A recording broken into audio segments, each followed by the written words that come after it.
views and opinions expressed in this program are those of the participants and do not necessarily reflect the views of BronxNet or the program underwriters.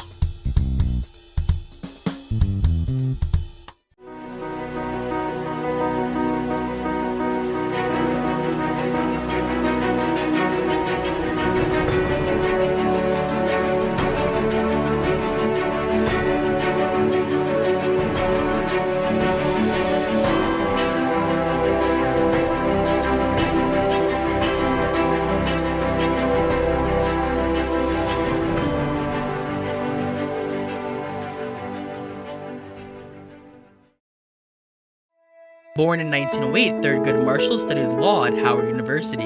Using the knowledge and education he gained at the school, Marshall became a champion for equality for African Americans. His work with the community led him to break down barriers with the education system, winning Brown versus the Board of Education in 1954. As a result, the Supreme Court ended racial segregation in public schools. For Marshall, his work and dedication led him to being appointed to the Supreme Court in 1967. With that, he became an inspiration for numerous individuals looking to follow in his footsteps. Today, it is that very idea that is the mission of the Bronx program he is named after. All right. Drop a knife. Our second witness is Francis Goodwill.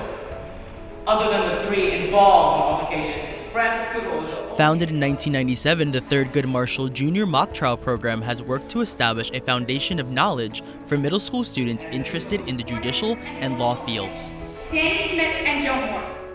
Let's give a strong round of applause to the Honorable Eddie McShane for the great job that he's done.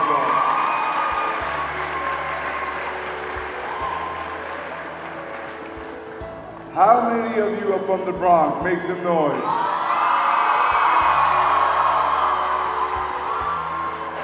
We want to welcome you to Borough Hall.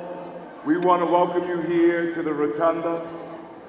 We want to thank you and all of the teachers, all of the coaches, all of the adults who have really invested your time for this wonderful, wonderful mock trial event. This has been going on for 20 years. And this happens because there was a young visionary in the Honorable Supreme Court Judge, acting Supreme Court Judge. We're gonna be Supreme Court Judge. Elizabeth Taylor. Let's give Elizabeth Taylor a strong round of applause. This particular court, where the idea for the Thurgood Marshall competition was born by two young lawyers at the time who worked here in the courthouse, who've, in their own right, risen to become justices of the Supreme Court. But I'm talking about Judge Elizabeth Taylor and Judge Eddie McShane, two Bronxites who we're just so proud of for not only what they've done with their own lives, but being a role model and being the driving force that will be a model for other locations around the country to emulate in dealing with young people in the 7th and 8th grade and really giving them a direction to strive for in their life. Judge Taylor, Elizabeth Taylor, she is the founder of the Thurgood Marshall Junior Mock Trial Program, and she always tells the story, and she always had a passion to be a lawyer. Unlike me, I didn't know I wanted to be a lawyer until I was in law school, but she always indicated she wanted to be a lawyer, but she didn't have any role models or any mentors that looked like her to encourage her to become a lawyer. I realized when I was in the 7th grade that I wanted to be an attorney. At that time, they didn't have any schools focusing on law, so I decided that when I graduated from law school that I would come back to the Bronx and start a program called the Thurgood Marshall Jr. Mock Trial Program. The burden of proof is on the prosecution, and I assure you, they will not be able to prove my client, the defendant, Chris Ross, guilty beyond a reasonable doubt. You'll hear testimonies from witnesses A.C. Taylor, Pat Williams, and Chris Ross himself that on the night of June 15th, 2016, right here in Bronx County, ladies and gentlemen of the jury, that he acted solely in self-defense. We go into junior high schools, 7th and 8th graders. We get volunteers to go and work with the kids. And they create a team, and they're giving basically a case. They're broken up into two elements, prosecution and defense. And they also have the kids play the roles of the witnesses. She stood right over him. I would say she's about 2 to 3 feet away from the victim. You do remember being asked this question and giving the following answer, correct? Yes, vividly. So, by standing over, you really mean 2 to 3 feet away, correct? Well, I mean, I was sitting at an angle, so from what I saw, that's what I'm testifying. Your Honor, I ask that this be marked into evidence. And they get to play out a real trial. Ladies and gentlemen of the jury, on the night of June 15, 2016, the deceased Robin Jones came after Chris Rosh with a knife, intending to kill him cold-blooded on the corner of Elm and Clark Street. On the night in particular, Mr. Jones had 4 to 5 mixed drinks and is known to have a violent behavior, especially after drinking. Within the community, he is known to be a bully and is known to carry a weapon on him. Since its conception, the program has only grown in size, inspiring numerous lawyers to be a part of it, accomplishing Judge Taylor's goal in finding mentors for kids interested in law. We're proud of this competition because of the extent that the community, our legal community, is a part of it. You know, we have some very fine lawyers giving of their time, working with junior high school or grammar school students, and doing it with a real vigor and a real passion. It's a remarkable thing to watch. Mrs. Higgins, the expert did say that she robbed Amy Chindu in your interview, didn't she? Yes or no answer? No. Oh, she didn't say it at all. It says it in the interview. Yes or no answer? Objection back to the witness. Your Honor, the witness just not answering my question in the form that I'm asking it. Are you asking me to direct the witness? Yes, Your Honor. If you could answer yes or no. What impresses me with these students is with their ages, they're able to be passionate about what they're doing and taking on their roles. And watching these students, sometimes I forget their actual age because they take it on, they think on their feet, and I believe it's a positive introduction to the judicial system.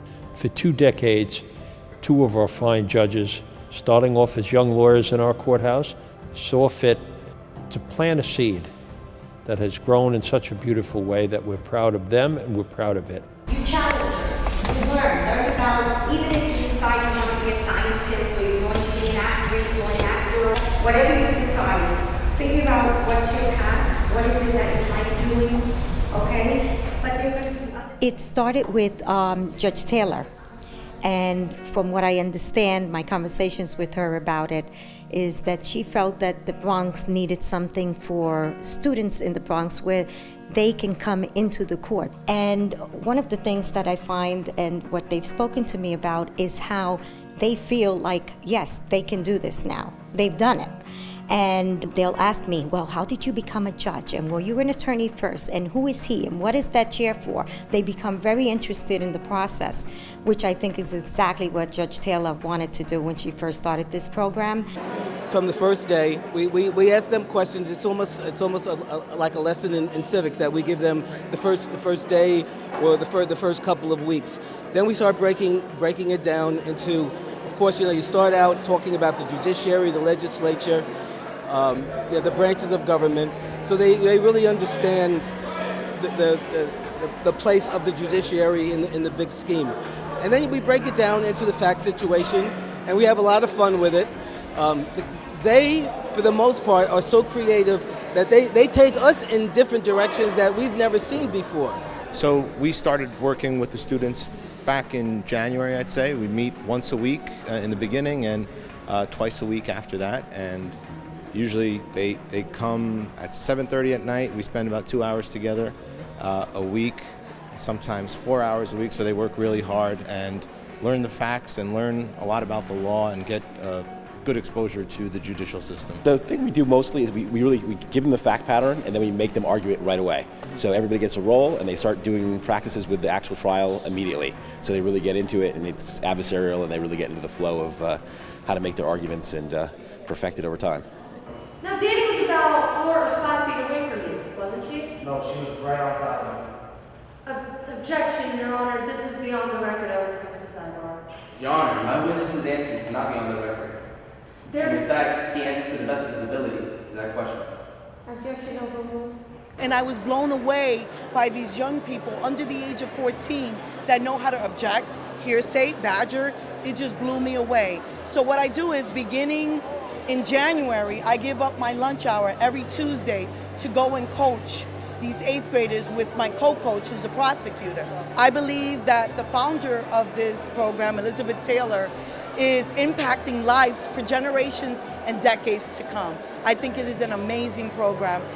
They do a phenomenal job. A lot of times they don't even use papers to for notes. You know, they learn this stuff, and I'm blown away. Every time I coordinate, I'm blown away.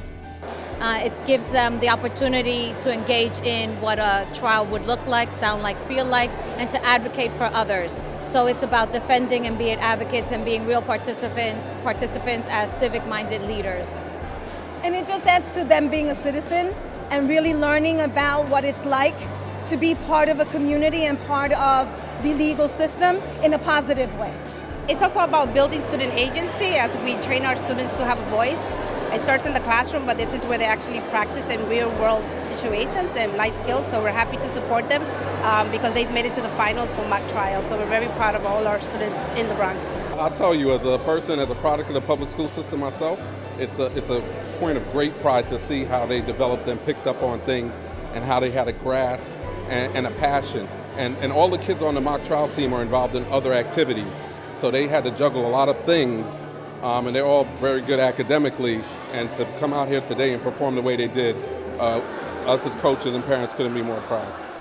It's that hands-on training that has prepared students to argue their cases like professionals in the field. Throughout the mock trial, students take on multiple roles that are presented in a courtroom. At that point, each student is responsible for working with their team to win the case by presenting their research to a real-life judge. I will have this marked as State Exhibit A for identification. Okay, please show it to the defense counsel.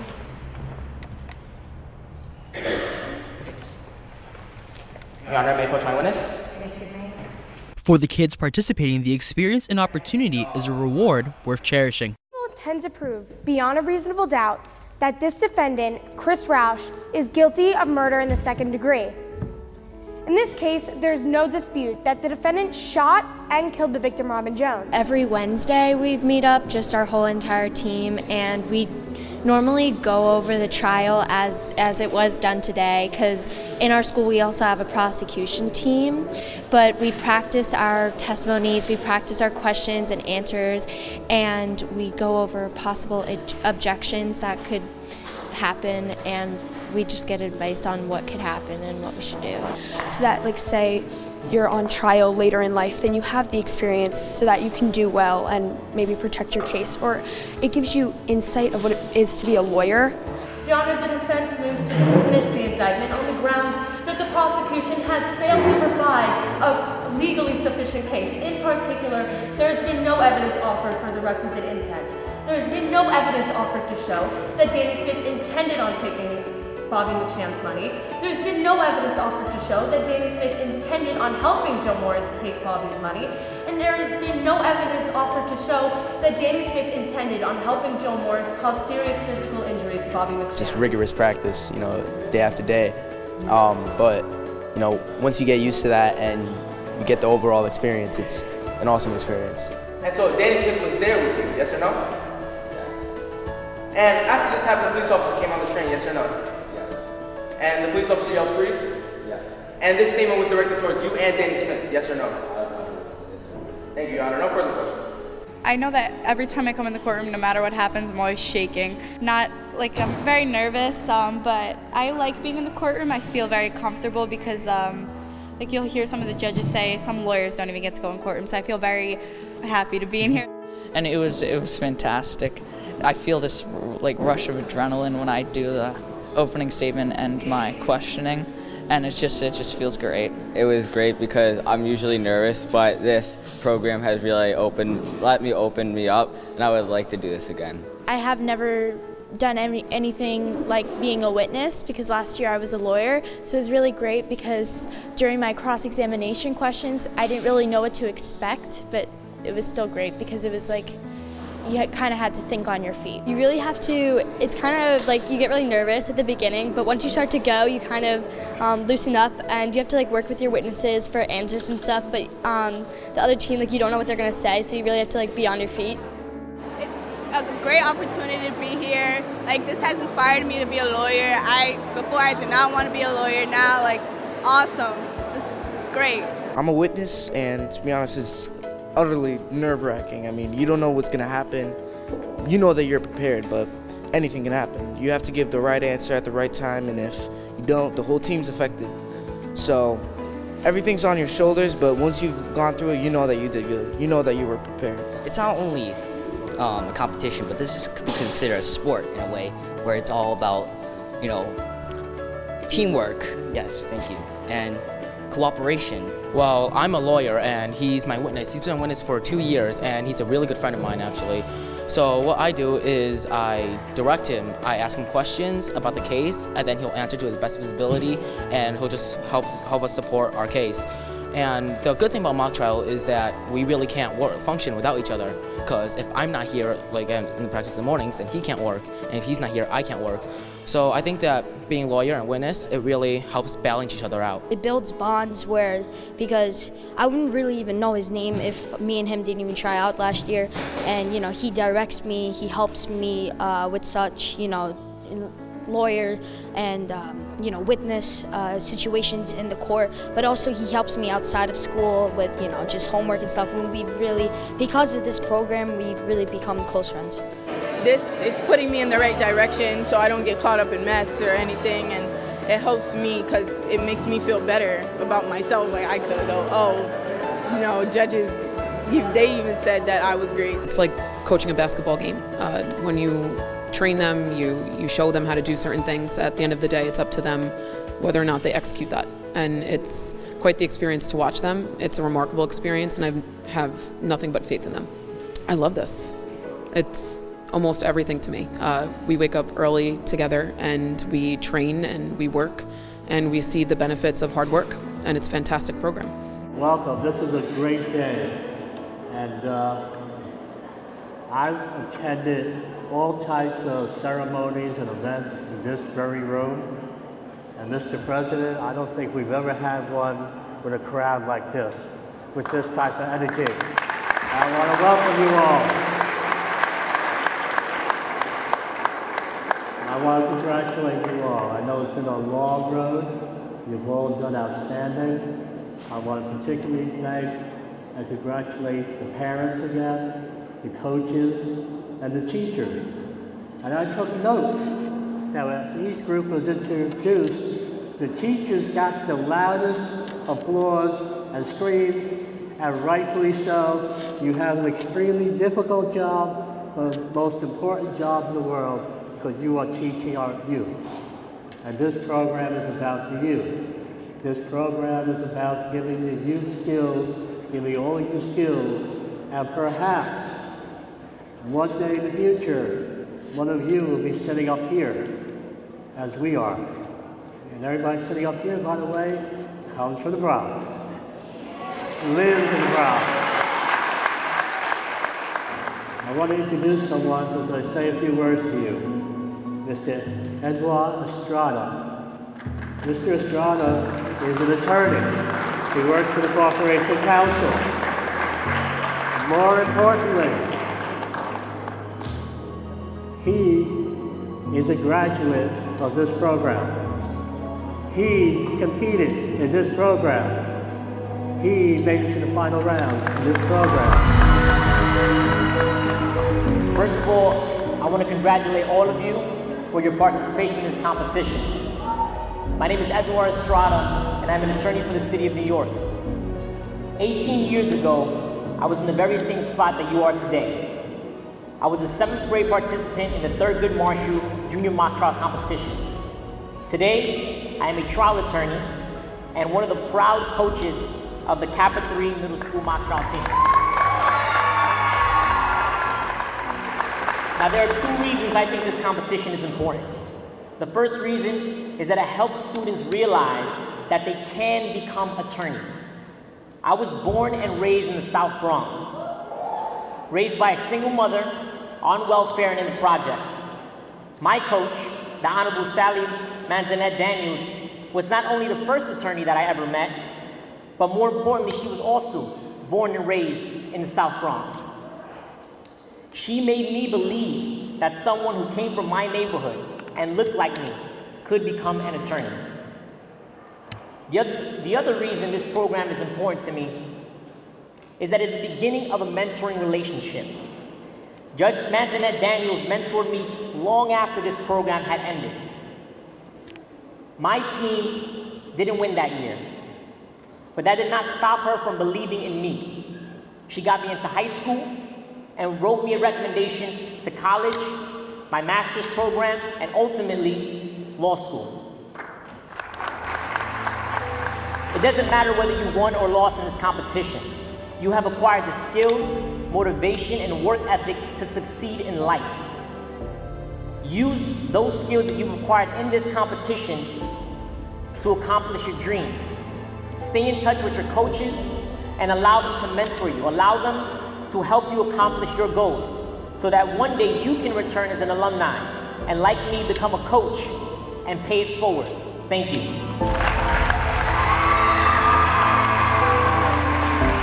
It's our 20th anniversary. In our 10th anniversary, 10 years ago, we had as a guest the Honorable Judith Kay. She's passed, the late Honorable Judith Kay. She came and celebrated our 10th anniversary, and this year we have a special guest, as I mentioned a little earlier, United States Supreme Court Justice, the Honorable Sotomayor.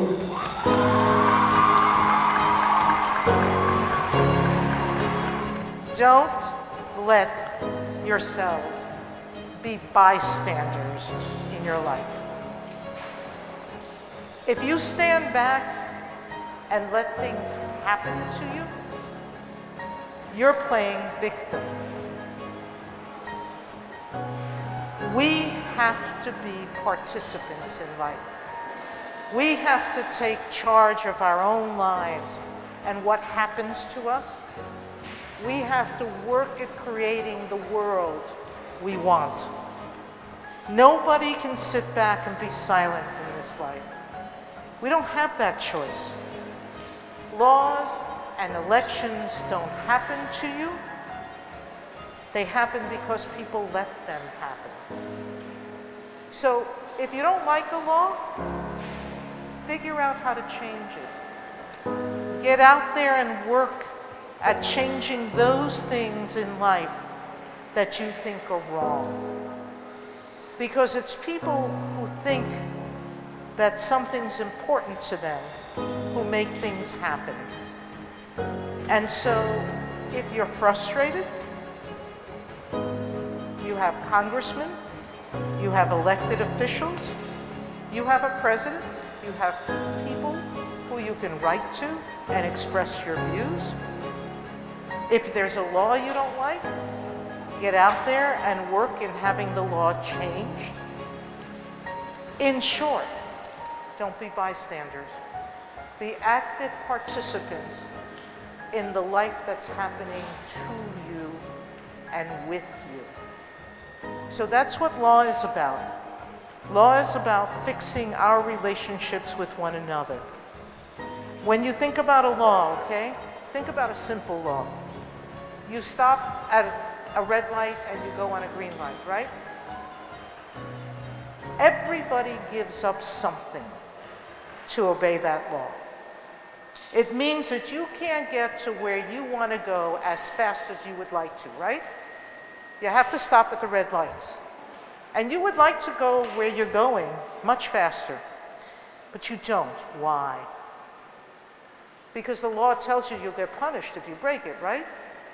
But more importantly, you know that by giving up a little bit of your time, more people in our society will get to where they're going more safely.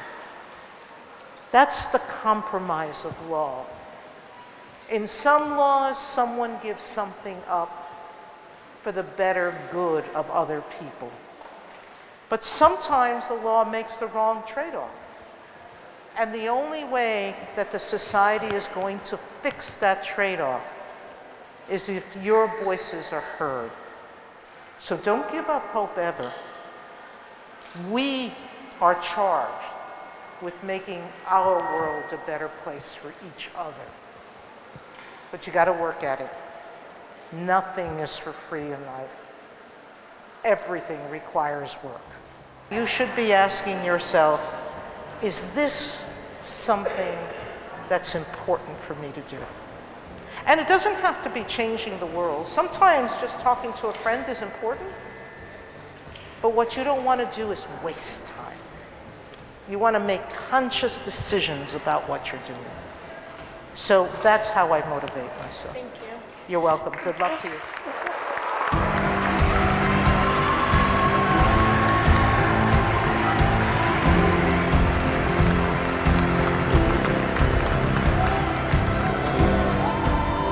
As students celebrate their accomplishments, they remember the ideals and lessons learned throughout their weeks of training.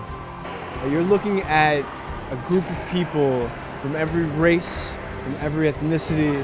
We have Muslims, we have Christians, we have Jews, we have Dominicans, we have Puerto Ricans, we have Irish, we have Greek, we have African Americans, we have Vietnamese, we have Cambodian, we have and I'm missing some. And we have every Chinese, this young Chinese boy, he's like the unicorn. This guy is like the unicorn of the competition. And we really are blessed.